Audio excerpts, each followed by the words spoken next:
চেপে বসা ইউনূস সরকারের আমন্ত্রণে জাতিসংঘ মানবাধিকার কমিশন বাংলাদেশে যে প্রতিবেদন দিয়েছে তা একেবারেই একপেশে। সর্ব ইউরোপিয়ান আওয়ামী লীগের পক্ষ থেকে আমরা এই প্রতিবেদনের তীব্র প্রতিবাদ জানাই।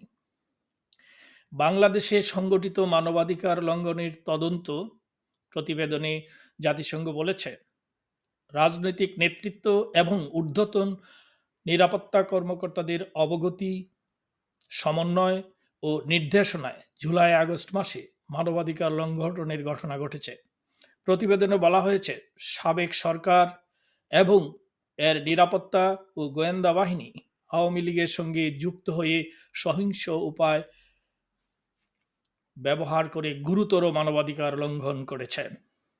এতে শত শত বিচার বহির্ভূত হত্যাকাণ্ড এবং হাজার হাজার বিক্ষোভকারীর বিরুদ্ধে জোরপূর্বক বল প্রয়োগ করা হয়। একই সঙ্গে নির্বিচারে আটক, নির্যাতন এবং অন্যান্য ধরনের নিগ্রহের ঘটনা ঘটে।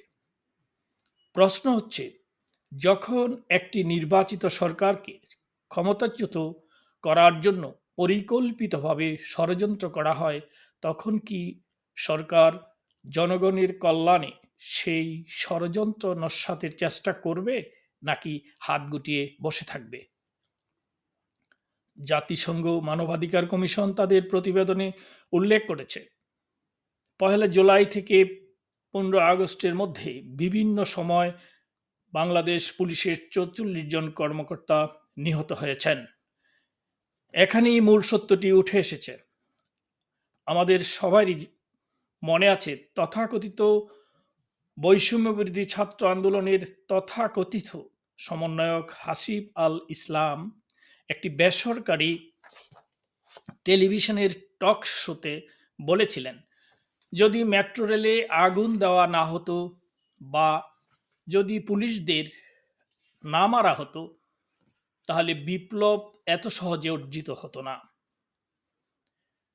আমরা আরও স্মরণ করতে পারি, গত সেপ্টেম্বরে নিউ ইয়র্কে অনুষ্ঠিত Clinton global initiative leaders stage যে অনুষ্ঠানে বর্তমান চেপে বসা সরকারের প্রধান উপদেষ্টা ডক্টর মোহাম্মদ ইউনূসের বক্তব্য দেওয়ার এক পর্যায়ে তিনি তার সেই সময়ের বিশেষ সহকারী মাহফুজ আলমকে স্টেজে ডেকে নেন। তিনি বলেন, এটা মেটিকুলাসলি ডিজাইনড আন্দোলন, কোনো নেতা ছিল না, ছাত্র জনতা কিছু জানতো না, আর এর মাস্টার মাইন্ড মাহফুজ আলম। এখানেই থেমে থাকেননি তিনি। জুলাই আগস্টের তথাকথিত আন্দোলন নিয়ে বলেছেন, এটা হঠাৎ করে হয়েছে এমন কিছু নয়, খুবই গোছালো আন্দোলন। এছাড়াও এত বড় আন্দোলন হয়েছে, মানুষ জানতো না কে আন্দোলনের লিডার, যার ফলে একজনকে আটক করা যেত না, বলাও যেত না যে একজনকে আটক করলে আন্দোলন শেষ। অর্থাৎ বর্তমান চেপে বসা সরকারের প্রধান নিজেই একটি নির্বাচিত সরকার উৎখাতের ষড়যন্ত্রে সরাসরি জড়িত। জুলাই আগস্ট হত্যাকাণ্ড নিয়ে আরও অনেক বিষয় জাতিসংঘ মানবাধিকার কমিশন তাদের প্রতিবেদনে উল্লেখ করেননি। ডক্টর মোহাম্মদ ইউনূসের অন্তর্বর্তী সরকার গঠনের পর শুরুতে স্বরাষ্ট্র মন্ত্রণালয়ের দায়িত্বে থাকা এম সাখাওয়াত হোসেন গত ১২ আগস্ট সিএমএইচ হাসপাতালে আহত আনসার সদস্যদের দেখতে যান। সেখানে তিনি সাংবাদিকদের বলেন, আহত আনসার সদস্যদের বক্তব্য শুনে আমার কাছে আশ্চর্য লাগছে। পুলিশের ফায়ার কম লাগছে তাদের। সিভিলিয়ান পোশাকে 7.62 mm রাইফেলের গুলি লেগেছে। ম্যাসিভ ইনভেস্টিগেশন দরকার। এরা কারা? কাদের হাতে 7.62 mm রাইফেল গেল? চিকিৎসকরা দেখালেন 7.62 পুরো বুলেট। এটা খুবই উদ্বেগজনক। তিনি আরও বলেন, পুলিশ সদস্যদের হাতে 7.62 mm রাইফেল আছে, এটা মেনে নিলাম, কিন্তু সিভিল পোশাকে কারা আনসার গেটের মধ্যে গিয়ে গুলি করেছে? এটা খুবই মারাত্মক। সারা বিশ্ব জানে জুলাই আগস্ট সময়ে, বিশেষ করে 5ই আগস্টের পর সারা দেশে নানা সহিংসতা ঘটে। এতে আওয়ামী লীগ সমর্থক, ধর্মীয় সংখ্যালঘু, সরকার ও নিরাপত্তা কর্মকর্তাদের লক্ষ্য করে আক্রমণ চালানো হয়। শুধু 5 আগস্ট 25 জন পুলিশ কর্মকর্তা নিহত হন। 7 জুলাই থেকে ছাত্ররা আন্দোলন শুরু করে। তাদের উপর কোনো জুলুম অত্যাচার করা হয়নি, বরং 15 জুলাই থেকে হত্যাকাণ্ড, অগ্নিসংযোগ শুরু হয়, যা ওই মেটিকুলাসলি ডিজাইনড ষড়যন্ত্রের অংশ। অত্যন্ত পরিকল্পিতভাবে হত্যাযজ্ঞ চলে।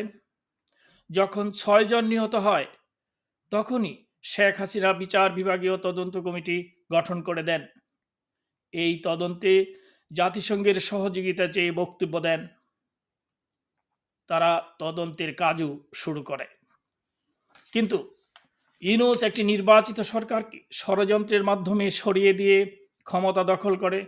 ক্ষমতায় এসে বিচার বিভাগীয় তদন্ত কমিটির কার্যক্রম বন্ধ করে দেয়, যা অত্যন্ত রহস্যমূলক। এর থেকেই প্রমাণ পাওয়া যায় তারা সিভিলিয়ানদের হাতে অস্ত্র সরবরাহ করে এবং হত্যাকাণ্ড ঘটিয়ে ক্ষমতা দখলের জন্য যে ষড়যন্ত্র করেছে। জাতিসংঘ তদন্ত কমিটি এই বিষয়গুলো কেন খতিয়ে দেখল না?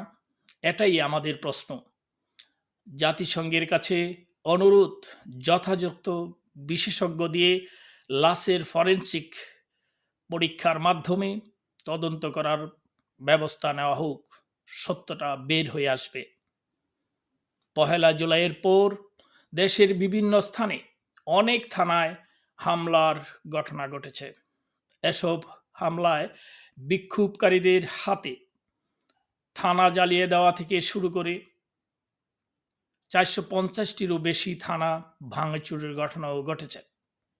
জাতিসংঘ মানবাধিকার কমিশন তাদের প্রতিবেদনে এসব তথ্য এড়িয়ে গেল কি করে?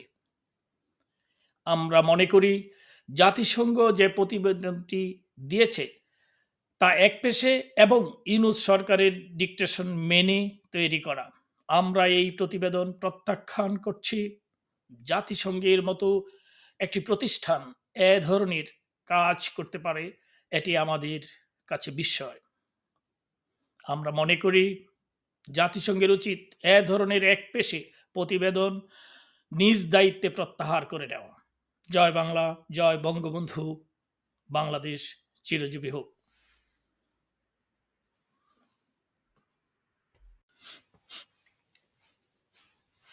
চেপে বসা ইউনূস সরকারের আমন্ত্রণে জাতিসংঘ মানবাধিকার কমিশন বাংলাদেশে যে প্রতিবেদন দিয়েছে তা একেবারেই একপেশে। সর্ব ইউরোপিয়ান আওয়ামী লীগের পক্ষ থেকে আমরা এই প্রতিবেদনের তীব্র প্রতিবাদ জানাই। বাংলাদেশে সংগঠিত মানবাধিকার লঙ্ঘনের তদন্ত প্রতিবেদনে জাতিসংঘ বলেছে, রাজনৈতিক নেতৃত্ব এবং ঊর্ধ্বতন নিরাপত্তা কর্মকর্তাদের অবগতি, সমন্বয় ও নির্দেশনায় জুলাই আগস্ট মাসে মানবাধিকার লঙ্ঘনের ঘটনা ঘটেছে। প্রতিবেদনে বলা হয়েছে, সাবেক সরকার এবং এর নিরাপত্তা ও গোয়েন্দা বাহিনী আওয়ামী লীগের সঙ্গে যুক্ত হয়ে সহিংস উপায় ব্যবহার করে গুরুতর মানবাধিকার লঙ্ঘন করেছে। এতে শত শত বিচার বহির্ভূত হত্যাকাণ্ড এবং হাজার হাজার বিক্ষোভকারীর বিরুদ্ধে জোরপূর্বক বল প্রয়োগ করা হয়। একই সঙ্গে নির্বিচারে আটক, নির্যাতন এবং অন্যান্য ধরনের নিগ্রহের ঘটনা ঘটে। প্রশ্ন হচ্ছে, যখন একটি নির্বাচিত সরকারকে ক্ষমতাচ্যুত করার জন্য পরিকল্পিতভাবে ষড়যন্ত্র করা হয়, তখন কি সরকার জনগণের কল্যাণে সেই ষড়যন্ত্র নস্যাতের চেষ্টা করবে, নাকি হাত গুটিয়ে বসে থাকবে? জাতিসংঘ মানবাধিকার কমিশন তাদের প্রতিবেদনে উল্লেখ করেছে, 1 জুলাই থেকে 15 আগস্টের মধ্যে বিভিন্ন সময় বাংলাদেশ পুলিশের 44 জন কর্মকর্তা নিহত হয়েছেন। এখানেই মূল সত্যটি উঠে এসেছে। আমাদের সবার মনে আছে তথাকথিত বৈষম্য বিরোধী ছাত্র আন্দোলনের তথাকথিত সমন্বয়ক হাসিব আল ইসলাম একটি বেসরকারি টেলিভিশনের টক শোতে বলেছিলেন, যদি মেট্রো রেলে আগুন দেওয়া না হতো বা যদি পুলিশদের না মারা হতো তাহলে বিপ্লব এত সহজে অর্জিত হতো না। আমরা আরও স্মরণ করতে পারি গত সেপ্টেম্বরে নিউ ইয়র্কে অনুষ্ঠিত Clinton global initiative leader stage অনুষ্ঠানে বর্তমান চেপে বসা সরকারের প্রধান উপদেষ্টা ডক্টর মোহাম্মদ ইউনূসের বক্তব্য দেওয়ার এক পর্যায়ে তিনি তার সেই সময়ের বিশেষ সহকারী মাহফুজ আলমকে স্টেজে ডেকে নেন। তিনি বলেন, এটা মেটিকুলাসলি ডিজাইনড আন্দোলন, কোনো নেতা ছিল না, ছাত্র জনতা কিছু জানত না, আর এর মাস্টারমাইন্ড মাহফুজ আলম। এখানেই থেমে থাকেননি তিনি। জুলাই আগস্টের তথাকথিত আন্দোলন নিয়ে বলেছেন, এটা হঠাৎ করে হয়েছে এমন কিছু নয়, খুবই গুছালো আন্দোলন। এছাড়াও এত বড় আন্দোলন হয়েছে, মানুষ জানত না কে আন্দোলনের লিডার, যার ফলে একজনকে আটক করা যেত না, বলাও যেত না যে একজনকে আটক করলে আন্দোলন শেষ। অর্থাৎ বর্তমান চেপে বসা সরকারের প্রধান নিজেই একটি নির্বাচিত সরকার উৎখাতের ষড়যন্ত্রে সরাসরি জড়িত। জুলাই আগস্ট হত্যাকাণ্ড নিয়ে আরও অনেক বিষয় জাতিসংঘ মানবাধিকার কমিশন তাদের প্রতিবেদনে উল্লেখ করেননি। ডক্টর মোহাম্মদ ইউনূসের অন্তর্বর্তী সরকার গঠনের পর শুরুতে স্বরাষ্ট্র মন্ত্রণালয়ের দায়িত্বে থাকা এম সাখাওয়াত হোসেন গত 12 আগস্ট সিএমএস হাসপাতালে আহত আনসারদের দেখতে যান। সেখানে তিনি সাংবাদিকদের বলেন, আহত আনসার সদস্যদের বক্তব্য শুনে আমার কাছে আশ্চর্য লাগছে। পুলিশের ফায়ার কম লাগছে তাদের।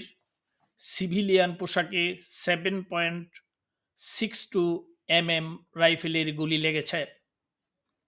মেসিভ ইনভেস্টিগেশন দরকার। এরা কারা? কাদের হাতে 7.62 mm রাইফেল গেল? চিকিৎসকরা দেখালেন 7.62 পুরো বুলেট। এটা খুবই উদ্বেগজনক। তিনি আরও বলেন, পুলিশ সদস্যদের হাতে 7.62 mm রাইফেল আছে, সেটা মেনে নিলাম, কিন্তু সিভিল পোশাকে কারা আনসার গেটের মধ্যে গিয়ে গুলি করেছে? এটা খুবই মারাত্মক। সারা বিশ্ব জানে জুলাই আগস্ট সময়ে, বিশেষ করে 5 আগস্টের পর সারা দেশে নানা সহিংসতা ঘটে। এতে আওয়ামী লীগ সমর্থক, ধর্মীয় সংখ্যালঘু, সরকার ও নিরাপত্তা কর্মকর্তাদের লক্ষ্য করে আক্রমণ চালানো হয়। শুধু 5 আগস্ট 25 জন পুলিশ কর্মকর্তা নিহত হন।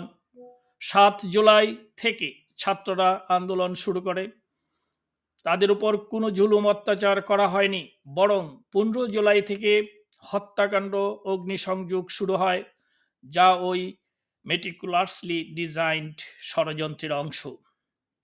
অত্যন্ত পরিকল্পিতভাবে হত্যাযজ্ঞ চলে। যখন 6 জন নিহত হয়, তখনই মাননীয় প্রধানমন্ত্রী শেখ হাসিনা বিচার বিভাগীয় তদন্ত কমিটি গঠন করে দেন। এই তদন্তে জাতিসংঘের সহযোগিতা চেয়ে বক্তব্য দেন তিনি। তারা তদন্তের কাজও শুরু করে।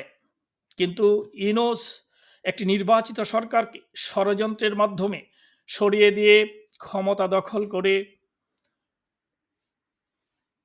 ক্ষমতায় এসে বিচার বিভাগীয় তদন্ত কমিটির কার্যক্রম বন্ধ করে দেয়, যা অত্যন্ত রহস্যজনক।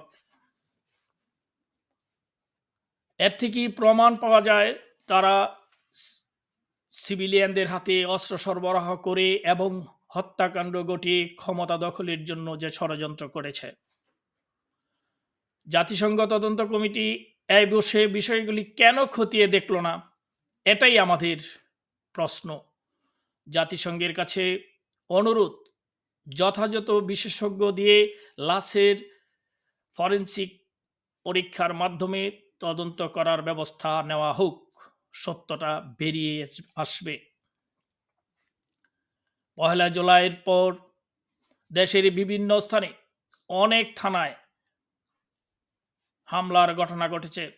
এসব হামলায় বিক্ষোভকারীদের হাতে থানা জ্বালিয়ে দেওয়া থেকে শুরু করে ৪৫০টিরও বেশি থানা ভাঙচুরের ঘটনা ঘটেছে। জাতিসংঘ মানবাধিকার কমিশন তাদের প্রতিবেদনে এসব তথ্য এড়িয়ে গেল কি করে? আমরা মনে করি জাতিসংঘ যে প্রতিবেদনটি দিয়েছে তা একপেশে এবং ইউনূস সরকারের ডিকটেশন মেনে তৈরি করা। আমরা এই প্রতিবেদন প্রত্যাখ্যান করছি। জাতিসংঘের মতো একটি প্রতিষ্ঠান এ ধরনের কাজ করতে পারে, এটি আমাদের কাছে বিস্ময়। আমরা মনে করি জাতিসংঘের উচিত এ ধরনের একপেশে প্রতিবেদন নিজ দায়িত্বে প্রত্যাহার করে নেওয়া। জয় বাংলা, জয় বঙ্গবন্ধু, জয় শেখ হাসিনা, বাংলাদেশ চিরজীবী হোক।